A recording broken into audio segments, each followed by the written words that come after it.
اقسم بالله جاب الخلاصه، الاعلامي الوحيد اللي عرف يلخص مشكله زيزو مع الزمالك ومع غيره. الراجل اللي ما خافش من اي حد وقال كلمه الحق بما يرضي الله، وشرح لك يا باشا الموقف كله بتاعه هو وابوه.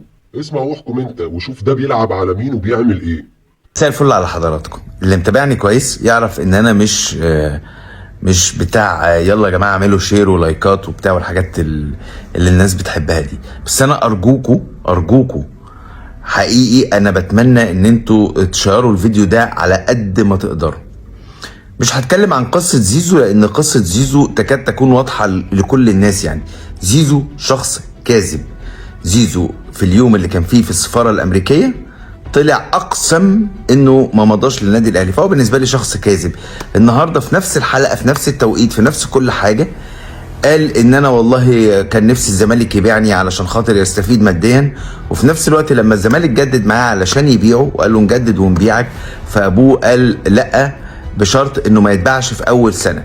فانت منين عايز الزمالك يستفيد ببيعك، ومنين انت رفضت او ابوك رفض انه يجدد الا لو في شرط انه ما يتباعش في اول سنه؟ بعيدا بقى عن قصه زيزو، بيتباع لنا فكره ان مجلس الاداره فاشل، مجلس اداره نادي الزمالك فاشل. دي فكره، ده كل اللي معمول النهارده علشان تتباع فكره يلا بينا نهجم على مجلس الاداره. انا شخصيا واحد من الناس ليا مواقف كتيره جدا مع مجلس الاداره وانتم شاهدين على كده، لكن بيع فكره ان الزمالك ما ينفعش يستقر كام سنه كده بمجلس اداره ثابت، هو ده اللي بيحصل دلوقتي. دي المشكله دلوقتي. ما تحاولش تستفز الاهلي بالورقه والقلم، مش باراء شخصيه، بالورقه والقلم مش باراء شخصيه. هذا الموسم الاهلي المصري بملياراته برعاياته بشركاته ببابا غنوجه بسلطاته فاز بكاس السوبر المحلي بضربات الجزاء بعد ما اضاع شيكابالا اخر ضربه جزاء اللي كان ممكن تخلي الزمالك يكسب، وفاز بالدوري المصري وانتوا عارفين فاز بيه ازاي. بطولتين خدهم النادي الاهلي، ده لو انا حسبت الدوري انه بطوله او انه خلاص الدوري لسه محل خلاف في محكمه الكاس.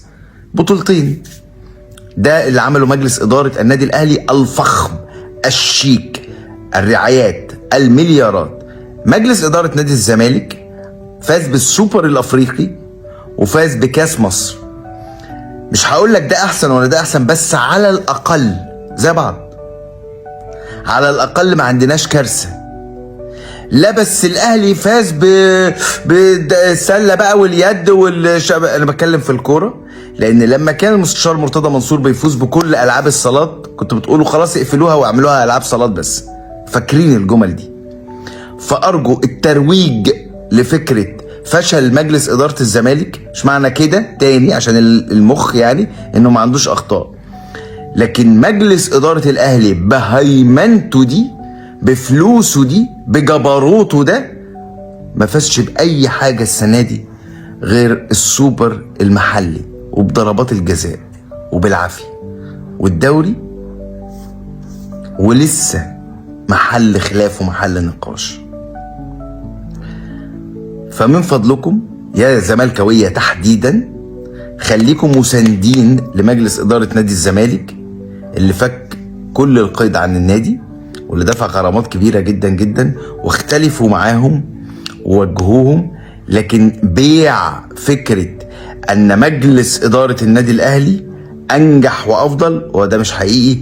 لان لو الفلوس والامكانيات دي مع مجلس اداره الزمالك ده يتشنق لو ما فازش بكل حاجه في كل حاجه في كره القدم المصريه والعربيه والافريقيه.